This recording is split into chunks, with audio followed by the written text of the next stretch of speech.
Hi students, there was a little girl called Anna in European country. She called her papa dad. She liked CD and sauce. So she says, Dad, you, sir. CD, sauce, I. yes, in this session I introduce two most eminent personalities and I will explain to you how this little girl connected to them. Chapter 2 Principles of Management. Management principles are basic statements of fundamental truth. It is the guidelines for managers to perform managerial activities. These principles are developed by observation, analysis and experiment. Management പ്രിൻസിപ്പിളിൻ്റെ സ്വഭാവങ്ങളൊക്കെ നമ്മൾ പഠിച്ചു. ഇതൊരു science എന്നുള്ള നിലയിൽ അതൊരു fundamental ട്രൂത്താണ്. പിന്നെ അതുപോലെ തന്നെ അത് ഡെവലപ്പ് ചെയ്തിട്ടുള്ളത് എങ്ങനെയാണ് ഒബ്സർവേഷൻ, അനാലിസിസ്, എക്സ്പെരിമെൻറ്റിലൂടെയൊക്കെ ഡെവലപ്പ് ചെയ്തിട്ടുള്ളത് എന്നൊക്കെ നമ്മൾ പഠിച്ചു. ഇനി ഇത് മാനേജേഴ്സിനെ ഈ പ്രിൻസിപ്പിൾസ് എങ്ങനെയാണ്, ഈ പ്രിൻസിപ്പിൾസ് മാനേജേഴ്സിനെ സംബന്ധിച്ചിടത്തോളം ഒരു ഗൈഡ് ലൈൻ മാത്രമാണ്. ഇതൊരു ഇൻഎക്സാക്റ്റ് ആയിട്ടുള്ള ഒരു സയൻസ് ആയതുകൊണ്ട് തന്നെ, അത് ഹ്യൂമൻ ബിഹേവിയറിനെ ബാധിക്കുന്ന ഒരു കാര്യമായതുകൊണ്ട് തന്നെ ഇത് ഓരോ സിറ്റുവേഷനനുസരിച്ച് മാറ്റം വരുന്നതാണെന്ന് നമ്മൾ മാനേജ്മെൻറ്റ് സ്വഭാവമൊക്കെ നമ്മൾ പഠിച്ചു. ആ സ്വഭാവം തന്നെയാണ് ഈ പ്രിൻസിപ്പിൾസിനുള്ളത്. ഇതൊരു ഗൈഡ് ലൈൻ, ഒരു മാർഗ്ഗരേഖ മാത്രമാണ് മാനേജ്മെൻറ്റിനെ സംബന്ധിച്ചിടത്തോളം. There are different management thoughts. Henry Fayol and F.W. Taylor developed management thought. Henry Fayol is the founder of 14 Principles of Management. F.W. Taylor introduced Principles of Scientific Management. ഇനി ഞാൻ പരിചയപ്പെടുത്തി തരാമെന്ന് പറഞ്ഞു. നമ്മുടെ നാട്ടിൽ ജീവിച്ചിരുന്നവരല്ല, ഇവർ ചിന്തകന്മാരാണ്. മാനേജ്മെൻറ്റിനെ കുറിച്ച് ചിന്തിക്കുകയും പ്രിൻസിപ്പിൾസ് ഉണ്ടാക്കുകയും ചെയ്ത രണ്ട് പേരിനെയും കൂടി നമ്മൾ പരിചയപ്പെടുകയാണ്. F.W. ടൈലറെന്നും ഹെൻറി ഫയോൾ എന്നുമാണ് അവരുടെ പേര്. ഈ ഫയോൾ 14 പ്രിൻസിപ്പിൾസാണ് ഉണ്ടാക്കിയത്. പക്ഷേ F.W. ടൈലർ സയൻറ്റിഫിക് മാനേജ്മെൻറ്റിൻ്റെ പ്രിൻസിപ്പിൾസാണ് ഉണ്ടാക്കിയത്. ഇവർ രണ്ട് പേരെയും നമുക്ക് പരിചയപ്പെടണം. ഹെൻറി ഫയോളിന് കുറച്ച് പ്രായം കൂടുതലുണ്ട്. അദ്ദേഹം കുറച്ചധികം കാലം ജീവിച്ചിരുന്നിട്ടുണ്ട്. നമുക്ക് ഇവരുടെ പ്രിൻസിപ്പിൾസൊക്കെ ഡീറ്റെയിൽ ആയിട്ട് പഠിക്കാനുണ്ട്. അത് പഠിച്ചു കഴിഞ്ഞതിന് ശേഷം ഇവർ തമ്മിൽ ഇവരെന്തൊക്കെയാണ് ഇവരുടെ ആ സംഭാവനകൾ എന്നുള്ളത് വെച്ച് നമുക്കൊന്ന് കമ്പയർ ചെയ്ത് പഠിക്കാനുമുണ്ട്. അപ്പോൾ ഇവർ രണ്ടുപേരുടെയും പ്രിൻസിപ്പിൾസൊക്കെ പഠിച്ചു കഴിഞ്ഞതിന് ശേഷം ഒന്നും കൂടി ഇവരെ സംബന്ധിച്ച് ഇവരെന്തൊക്കെയാണ് പഠിപ്പിച്ചത് കമ്പാരിസൺ നമുക്ക് പഠിക്കാനുണ്ട്. Henry Fayol 1841 to 1925. നേരത്തെ പറഞ്ഞതുപോലെ 14 പ്രിൻസിപ്പിൾസ് ഇദ്ദേഹം ഡെവലപ്പ് ചെയ്തു. Number 1 division of work. Number 2 authority and responsibility. Number 3 discipline. Number 4 unity of command. Number 5 unity of direction. Number 6 subordination of individual interest to general interest. Number 7 remuneration. Number 8 centralization and decentralization. 9 scalar chain. Number 10 order. Number 11 equity. Number 12 stability of tenure of personnel. 13 initiative. 14 esprit de corps. Can you now connect these 14 principles with dad, you, sir, CD, sauce, I? Yes, it is the first letter of 14 principles. Dad, D-A-D. D, division of work. Say A, authority and responsibility. D, discipline. U, can you say? Unity of command, unity of direction. Sir, S-I, subordination of individual interest to general interest, or for remuneration, that you serve. CD stands for centralization and decentralization. SOS, SOS. S, scalar chain. O, order. S, stability of tenure of personnel. Then SOS is completed. Then after that, last word is I. I, initiative. E, equity, and Esprit, D, corps. 14 പ്രിൻസിപ്പിൾസും ഓർമ്മ വയ്ക്കാനുള്ള ഈ വഴി നിങ്ങൾക്ക് ഇഷ്ടമായി എന്ന് കരുതുന്നു. ഇനി നമുക്ക് എക്സ്പ്ലെയിൻ ചെയ്യാം. Number 1, division of work. Total work should be divided into small tasks. Each task should be given to a trained specialist. Division of work leads to specialisation.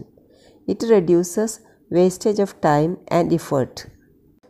Organising എന്ന് പറഞ്ഞ ഫങ്ഷൻ പഠിച്ചപ്പോൾ നമ്മൾ ഇതേ കാര്യം തന്നെയാണ് അവിടെ പറഞ്ഞ് എക്സ്പ്ലെയിൻ ചെയ്തതാണ് കേട്ടോ.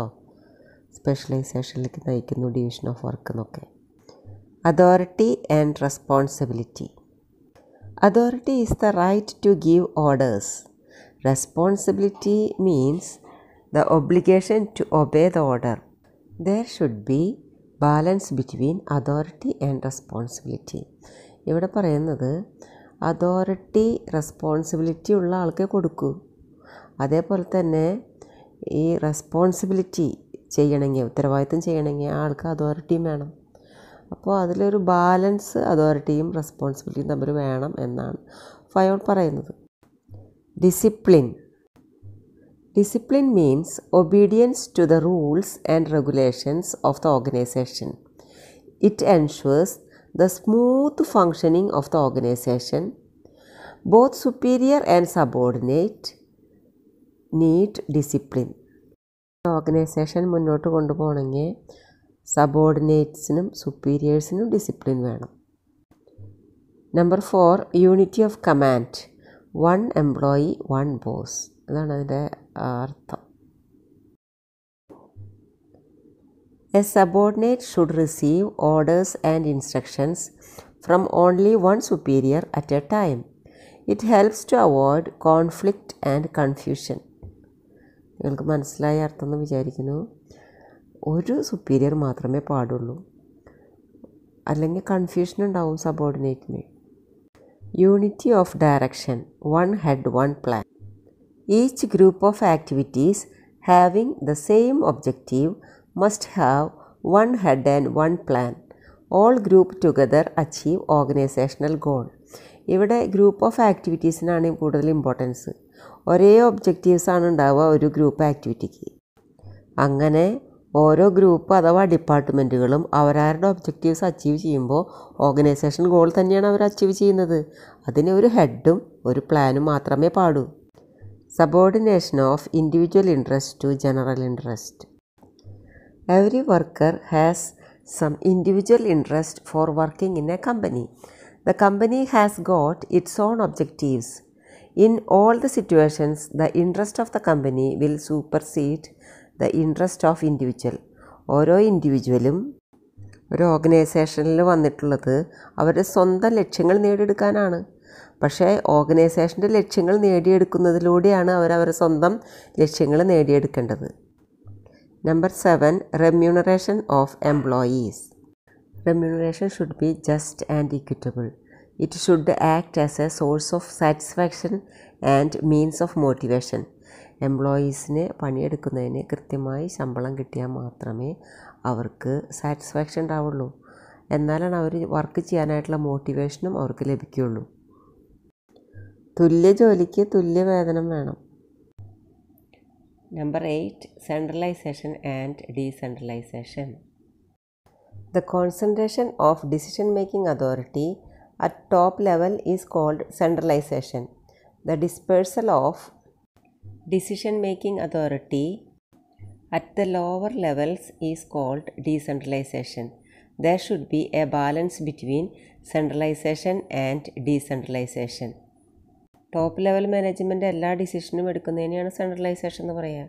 പക്ഷേ അധികാരം താഴെ തട്ടിലേക്ക് നൽകുന്നതിനെയാണ് ഡീസെൻട്രലൈസേഷൻ എന്ന് പറയുന്നത്. പക്ഷേ രണ്ടിനും ഇടയിലും ഒരു ബാലൻസ് വേണം. സെൻട്രലൈസേഷനും വേണം, ഡീസെൻട്രലൈസേഷനും ഒരു ഓർഗനൈസേഷനിൽ വേണം. 9. Scalar chain. The formal lines of authority from highest to lowest rank are known as scalar chain. This line of authority is also used as a chain of communication. Top ലെവലിൽ നിന്ന് താഴെ ലെവലിലേക്കാണ് command പോകുന്നത്. കമ്മ്യൂണിക്കേഷനും അങ്ങനെ തന്നെയാണ് പോകുന്നത്. ടോപ്പിലുള്ള managers താഴെയുള്ള ആൾക്കാർക്ക് നിർദ്ദേശങ്ങൾ നൽകുന്നു, അവരതിനനുസരിച്ച് പ്രവർത്തിക്കുന്നു. ഔദ്യോഗികമായ ഈ കമ്മ്യൂണിക്കേഷൻ അല്ലെങ്കിൽ കമാൻഡ് പ്രവഹിക്കുന്ന ഈ ലൈനിനെയാണ് സ്കേലാർ ചെയിൻ എന്ന് പറയുന്നത്.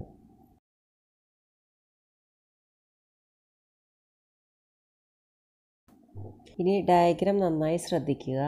ഏറ്റവും ടോപ്പിൽ എ എന്ന് പറയുന്ന ഹെഡ്. അപ്പോൾ ഒരു എക്സാമ്പിൾ CEO ആണ് അദ്ദേഹം എന്ന് വിചാരിക്കുക. CEO എന്ന് പറഞ്ഞാൽ എന്താ? Chief executive officer. അദ്ദേഹം ഒരു ടോപ്പ് ലെവലിലെ ഒരു മാനേജറാണ്. ഇദ്ദേഹം 2 ലൈനുണ്ട് ഇദ്ദേഹത്തിന് താഴെ, 2 ലൈൻ ഓഫ് അതോറിറ്റി. ഒന്നാമത്തെ ലൈൻ ഓഫ് അതോറിറ്റി കാണാം, A തുടങ്ങി F വരെയാണത്. BCDEF വരെ. രണ്ടാമത്തെ ലൈൻ ഓഫ് അതോറിറ്റി എങ്ങനെയാണ്? A മുതൽ P വരെയാണത്. ALMNOP. അപ്പോൾ അങ്ങനെ ഈ 2 സെക്ഷനിലുള്ള ആൾക്കാരനെയും ഈ മാനേജർ നോക്കേണ്ടതുണ്ട്. അപ്പോൾ ഈ മാനേജർ ടോപ്പ് ലെവലിലെ ഒരു മാനേജറാണ്. ഈ ടോപ്പ് ലെവലിൽ താഴെ ഇതിൽ എത്ര ലെവൽ മാനേജ്മെൻറ്റാണുള്ളത്? BL എന്ന് പറയുന്നത് ഒരു ലെവലാണ്, CM എന്ന് പറയുന്നത് ഒരേ ലെവലാണ്, DN എന്ന് പറയുന്നത് ഒരേ ലെവലാണ്, EO എന്ന് പറയുന്നത് ഒരേ ലെവലാണ്, FP എന്ന് പറയുന്നത് ഒരേ ലെവലാണ്. അപ്പോൾ കുറേ ലെവലുകളുള്ള ഒരു മാനേജ്മെൻറ്റിൻ്റെ ഒരു ഡയഗ്രാമാണ് നമ്മളിപ്പോൾ കാണിച്ചിരിക്കുന്നത്. ഇതിൽ A ആണ് എല്ലാവരെയും കമാൻഡ് ചെയ്യുകയും കമ്മ്യൂണിക്കേറ്റ് ചെയ്യുകയും ചെയ്യുന്നത് ഈ ലൈനിൽ കൂടെ. ഇപ്പോൾ ഇവിടെ ഒരു എക്സാമ്പിൾ നോക്കുകയാണെങ്കിൽ Aക്ക് ഒരു കാര്യം Bയോട് പറയുന്നു, അത് B Cയോട് പറയുന്നു, C Dയോട് പറയുന്നു, D Eയോട് പറയുന്നു, E Fനോട് പറയുന്നു. അപ്പോൾ A ഡയറക്റ്റായിട്ട് Fനോട് സംസാരിക്കുന്നില്ല. അതേപോലെ തന്നെ A ഡയറക്റ്റായിട്ട് Pയോട് സംസാരിക്കുന്നില്ല. ഈ കമാൻഡ് ആയാലും കമ്മ്യൂണിക്കേഷൻ ആയാലും പോകുന്നത് ഈ ലൈനിൽ കൂടിയാണ്. ഇതാണ് ഈ ലൈൻ ഓഫ് അതോറിറ്റി എന്ന് പറയുന്നത്. അപ്പോൾ Eക്ക് Oയോട് കമ്മ്യൂണിക്കേറ്റ് ചെയ്യണമെങ്കിൽ എത്ര വളഞ്ഞ വഴി കൂടെ പോകണമെന്ന് നോക്കിയേ.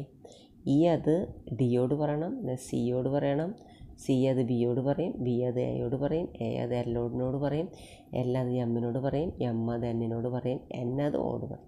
അപ്പോൾ എത്രയോ വളഞ്ഞ വഴി കൂടെ വേണം Eക്ക് Oയോട് കമ്മ്യൂണിക്കേറ്റ് ചെയ്യാനായിട്ട്. ഇത് അപ്പോൾ ഒരു എമർജൻസി സിറ്റുവേഷൻ വരികയാണെങ്കിൽ ഇത് ഇങ്ങനെ സാധിക്കുന്ന കാര്യമല്ല. ഇത്രയും ഡിലേ വന്നു കഴിഞ്ഞിട്ടുണ്ടെന്ന് വെച്ചെങ്കിൽ ഒരു എമർജൻസി കാര്യം കൈകാര്യം ചെയ്യാനായിട്ട് സാധിക്കില്ല. അപ്പോൾ ഒരു എമർജൻസി പീരീഡിൽ മാത്രം ഒരു നേരിട്ടുള്ളൊരു കമ്മ്യൂണിക്കേഷൻ അനുവദിച്ചിട്ടുണ്ട് Eയും Oയും തമ്മിൽ. അതായത് സെയിം ലെവലായിട്ടുള്ള മാനേജ്മെൻറ്റ് തമ്മിൽ. സ്കേലാർ ചെയിൻ്റെ ഒരു ദോഷമാണ് അപ്പോൾ നമ്മൾ പറഞ്ഞുകൊണ്ടിരുന്നത്.